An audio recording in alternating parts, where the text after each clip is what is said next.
आकाशवाणी मुंबई सादर करीत आहोत कौटुंबिक श्रुतिका आपुलकी या घरात. लेखिका स्मिता गानू जोगळेकर. सहभाग मधुलिका नेरुरकर, दिनेश अडावतकर आणि नेहा खरे.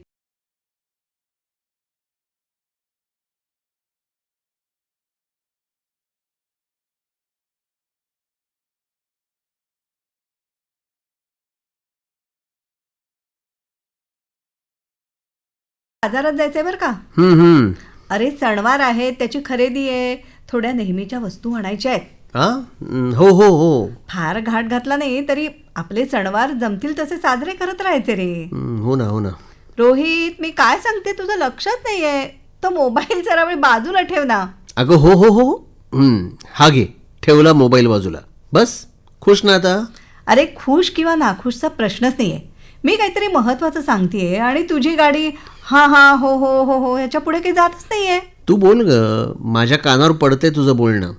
हे चुकीचं आहे. हे म्हणजे शब्द कानावर पडणं आणि बोलणं लक्षपूर्वक ऐकणं या दोन्हीमध्ये खूप फरक आहे.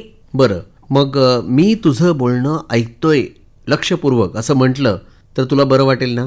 पुन्हा तेच, मला बरं वाटण्यासाठी काही करू नकोस. पण कोणी काही सांगत असेल तर ते आपण लक्षपूर्वक ऐकायला हवं की नाही रोहित? अर्थात ऐकायलाच हवं. ओके ओके, म्हणजे तुला हिअरिंग न म्हणता लिसनिंग म्हणायचंय, बरोबर ना? हुश, नशीब माझं 7 वाक्यांनंतर का होईना माझं म्हणणं तुझ्यापर्यंत पोहोचलं. अरे पण मला एक सांग, ज्यांना कान आहेत ते सगळे ऐकतातच ना? असं साधारणपणे प्रत्येकाला वाटतं, पण गडबड इथेच होते. काय? कारण हे वाटणं तेवढंसं बरोबर नाही. म्हणजे म्हणजे काय? म्हणजे अनेकदा आपण ऐकतो ते फक्त शब्द या पातळीवर असतं. अगं, आपण गाणी ऐकतो, पक्ष्यांचे आवाज ऐकतो, वाद्य वाजवलेली ऐकतो, शिवाय वाहनांचे आवाज ऐकतो. हे सगळं ऐकणं नाही का? सांग मला तू. कानांनी आपण करतो त्या कृतीला ऐकणं म्हणतात. ही ऐकण्याची सोपी सरळ व्याख्या झाली. झालं तर मग ऐकणं म्हणजे ऐकणं. डोळ्यांनी करतो ते बघणं, नाकानी वास आणि श्वास घेणं. झालं, डन. त्याच्या काय 56 व्याख्या वगैरे असतात की काय वेगवेगळ्या? 56 नसतील, पण या सगळ्याच्या शास्त्रीय व्याख्या नक्कीच आहे. ठीक आहे, आता तू विषय छेडलास आहेस तेव्हा सांगच, तुझी लिसनिंग किंवा ऐकण्याची व्याख्या काय आहे? हे बघा, ऐकणं याची पुस्तकी व्याख्या आहे. शब्द आणि शब्दांच्या पलीकडचे भाव कानावर पडणं, त्याचा अन्वयार्थ लावणं आणि त्याही पलीकडे जात त्यामागे दडलेला भाव समजून घेणं आणि त्यानुसार कृती करणं. बापरे बापरे बापरे, हे थोडं अवघड आहे बुवा. थोडं सोपं करून सांग चुकला. सोपं काय बरं? तुझ्या ऑफिस मीटिंग्समध्ये क्लायंट बरोबर बोलताना. हो हो, म्हणजे कसं आहे की तेव्हा एक एक शब्द लक्षपूर्वक ऐकतो बरं का मी. कारण त्यावरच तर पुढची सगळी डिसिजन्स अवलंबून असतात आमचे. बघ, तू स्वतःच लिसनिंगची व्याख्या अगदी सोप्या शब्दात सांगितलीस की. खरंच की ग. ह्या सगळ्या गोष्टी आपण व्यवहारात वापरत असतोच. व्याख्या किंवा माहिती आभाळातून तर पडत नाही. ये तो करेक्ट बोला आपने.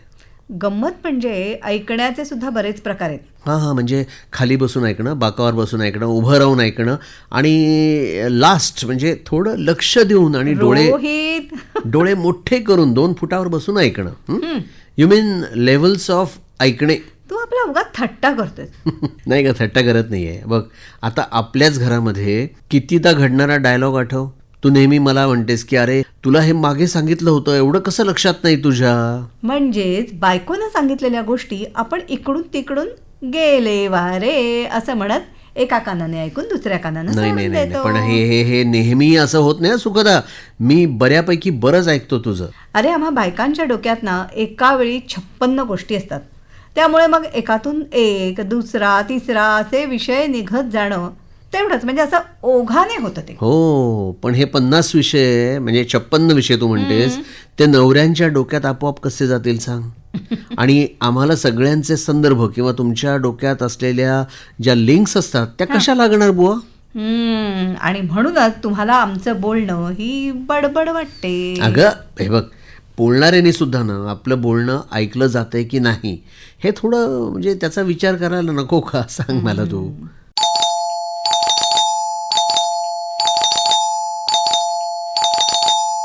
आलो आलो आलो. बापरे, कुठे आग बीग लागली की काय? अगं शर्वरी थांब थांब थांब दम खा. बघू बघू बघू. अगं मागे उभा आहे की गेला? कोण कशाला असेल माझ्या मागे? वाघ वगैरे लागलाय का मागे ते बघत होतो ग. कारण ज्या गतीने आणि जेवढा वेळ तू दारावरच्या घंटीचा ठणाणा केलास ना, ते ऐकताना मला तसंच काहीसं वाटलं. दादा दादा प्लीज आता तू सुरू होऊ नकोस. आधीच माझं डोकं ठिकाणावर नाहीये. म्हणजे तू काय थेट घरापासून ही अशी बडबड करत आलीस की काय? रोहित थांब रे जरा. शर्वरी बस आधी. आपणच जणू काही सगळ्याचा मक्ता घेतलाय. शर्वरी आधी बस शांत. रोहित तिला पाणी दे रे. हे घे, इथेच आहे तांब्या भांड, घे पाणी घे.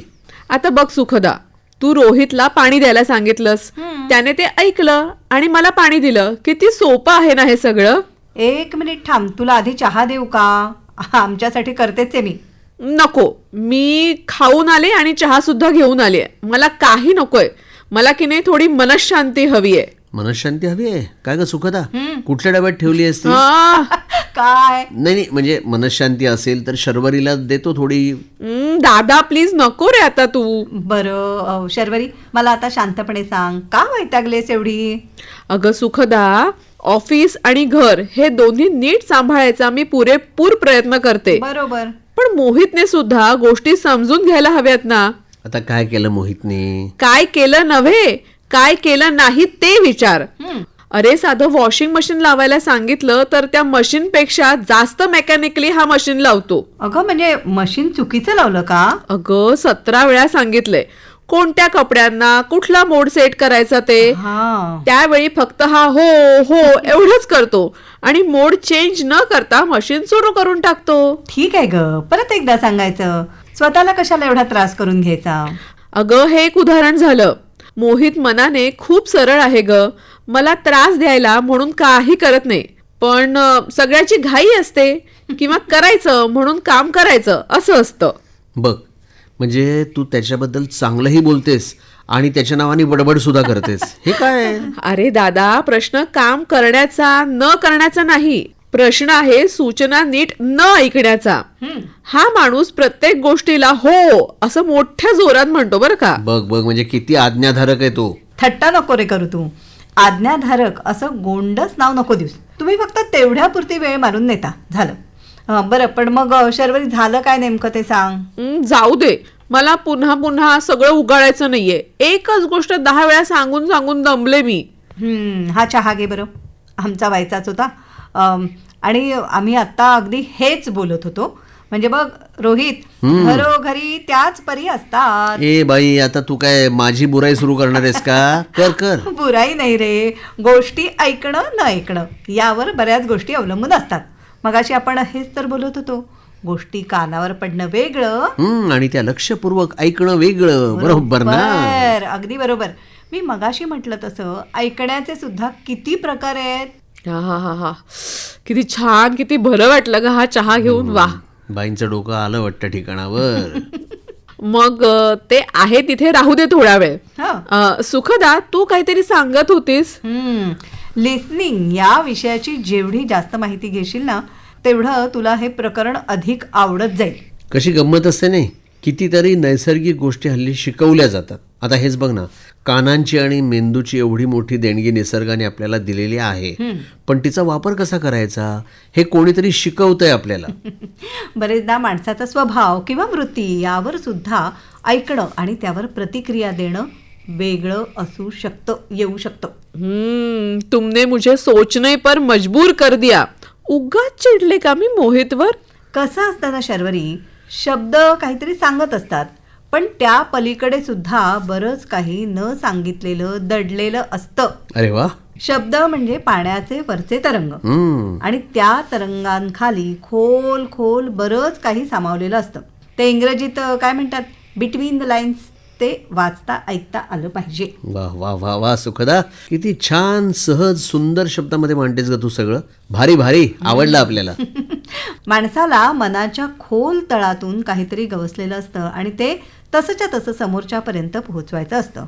अच्छा, मग तसं स्पष्ट सांगायचं ना. तेच तर अवघड होऊन बसलंय. हल्ली गोष्टी ऐकण्यासाठी लोकांकडे वेळ नसतो. जग फक्त धावत असतं. चांगला श्रोता मिळणं हे सुद्धा कठीण होऊन बसलाय. पॉइंट आहे तुझ्या बोलण्यात. अरे साधे व्हॉट्सअपवर येणारे व्हिडिओ एखाद मिनिटाच्या वर आपण बघू शकत नाही. त्यातही फास्ट फॉरवर्ड करतो आपण आणि संपवतो. सुखदा, मुक्ताची एक मजा सांगते. काय ग? परवा जोशी काका आले होते. मुक्ता त्यांना कविता म्हणून दाखवत होती. बर, मग? आजोबा मध्येच काहीतरी बोलले तर आपल्या मॅडम त्यांना म्हणाल्या, आजोबा माझी कविता चालू असताना सगळं लक्ष माझ्याकडे द्या, मध्ये मध्ये बोलू नका. फॅन्टास्टिक. बरोबरच होतं तिचं म्हणणं. बघ, म्हणजे एवढ्या लहान मुलांना सुद्धा वाटतं की आपलं बोलणं शांतपणे ऐकलं जावं. काही लोकांना फटकन उत्तर द्यायची घाई असते, लगेच मी माझं सुरू करतात. आपला राजू मामा आठवला का रे तुला? दादा हो, तर म्हणजे आपलं वाक्य पूर्ण व्हायच्या आत त्याचं स्वयंपुराण सुरू व्हायचं. हो ना. राजू मामा एक वल्ली आहेत, बारीक सारीक गोष्टीत कीस काढत बसणारा. अर्थात म्हणजे माणसाच्या एखाद्या कृतीवरून अख्खा माणूस जज करणं बरोबर नाही. मामाच्या काही सवयी कौतुक करण्यासारख्या सुद्धा आहेत, पण हे आता म्हटलं ना तसं म्हणजे प्रतिक्रिया द्यायची घाई. त्याचे ते डोळे आणि हातवारे ते आठवतात का रे तुला? एखाद्या व्यक्तीचं बोलणं ऐकताना फक्त त्याचे शब्दच नाही तर त्याची बॉडी लँग्वेज, त्याच्या डोळ्यांच्या हालचाली या सुद्धा लक्षात घ्यायला हव्यात. शब्द अपुरे पडतात तेव्हा देहबोली आणि डोळे खूप काही सांगून जातात. ग्रेट सुखदा, मस्त. तू आता हे जे बोललीस ना तेव्हा मला आमच्या ऑफिसच्या मीटिंगच्या वेळचे बरेच चेहरे आठवून गेले. हे फक्त ऑफिसमध्येच नव्हे तर अगदी रोजच्या आयुष्यात, घरीदारी, बाजारात, प्रवासात सगळीकडे दिसतं. You mean body language, facial expression, बरोबर ना? आणि डोळे कधीच खोटं बोलत नाहीत. डोळे सुद्धा सांगत असतात, मला बघ आणि त्या बघण्यातून मला ऐक.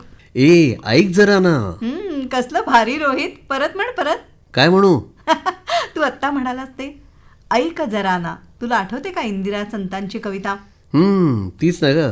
अंधाराने कडे घातले घराभोवती, जळधारांनी झडप घातली कौलारावर. आणि पुढे काय? एकाकीपण आले पसरत दिशा दिशातून, घेरायास्तव एकटीच मी पडते निपचित मिटून डोळे, आणि हळूच येते दार घराचे अंधारातून. क्या बात आहे. उभे राहते जरा बाजूला, ऐक जरा ना, ऐक जरा ना, ऐक जरा ना. वा, काय शब्द आहेत रे, काय भावना आहेत. आर्जव करता करता स्वतःचं मन, स्वतःच्या मनातलं मांडणं. ऐक जरा ना. तो रात्रीचा माहोल, ती टकटक, कौलारू घर, खिडक्या, ते मध्यरात्रीचे भास, ती तडफड, तो एकटेपणा. ऐक जरा ना. तुम्ही असे सिरियस नका रे होऊ. काही काही लिखाण ना असं भेदक असतं, तरीही हळवं की तुम्ही ना स्वतःला सावरू शकत नाही. I understand. पण मला एक सांगा, तुम्ही दोघंही हे कोणाला ऐकायला सांगताय? काही कविता की नाही स्वगत असतात, काही अज्ञाताला उद्देशून असतात, काही आपले आपण संदर्भ लावत समजून घ्यायच्या असतात. थांब. फार खोलात जायची गरज नाही, कारण हा तुझा आवडता विषय सुरू झाला की तू सुटणार. खरंच आहे. ऐक जरा ना असं न म्हणता थांब जरा ना असं म्हणायची वेळ आली. हो ना. चल त्याचं सुद्धा गाणं आहेच तयार आपल्याकडे. थांब जरा ना असं काहीतरी. ते थांब जरा ना नाहीये, मग थांब जरासा. मन पिसाट माझे अडले रे. नाग देशपांड्यांची रचना. हो, थांब जरासा. कृष्णा कल्लेंच्या आवाजातली ना. बरोबर. अगदी. कशी गंमत आहे ना रोहित. ऐक जरा ना आणि थांब जरासा या दोन्ही रचना बाजूबाजूला ठेवून बघितल्या तर किती गोड, समांतर असं काहीतरी चालताना दिसतं दोघांमध्ये. खरंच ग, म्हणजे कुठला तरी अदृश्य धागा, काहीतरी साम्य नक्कीच आहे या दोन्ही गाण्यांमध्ये. बरेच दिवस हे गाणं ऐकलं नाही ग. पण लावा ना हे गाणं, मलाही ऐकायचंय. सुखदाई, बेस्ट आयडिया. तूच म्हण ना ग हे गाणं. अगो बाई, बापरे. मन पिसाट माझे अडले रे, थांब जरासा, थांब जरासा. थांब जराशी. मला सापडले गाणं, आपण ऐकूया मोबाईल.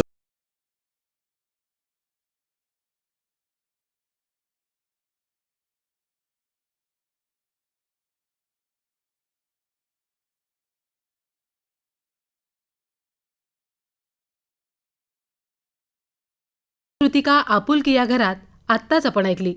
लेखन केलं होतं स्मिता गानू जोगळेकर यांनी. आणि यात सहभागी झाले होते मधुलिका नेरुरकर, दिनेश अडावतकर आणि नेहा खरे. या कार्यक्रमासाठी निर्मिती सहाय्य केलं होतं मधुलिका नेरुरकर हिने आणि सादरकर्त्या नेहा खरे. ही आकाशवाणी मुंबई केंद्राची निर्मिती होती.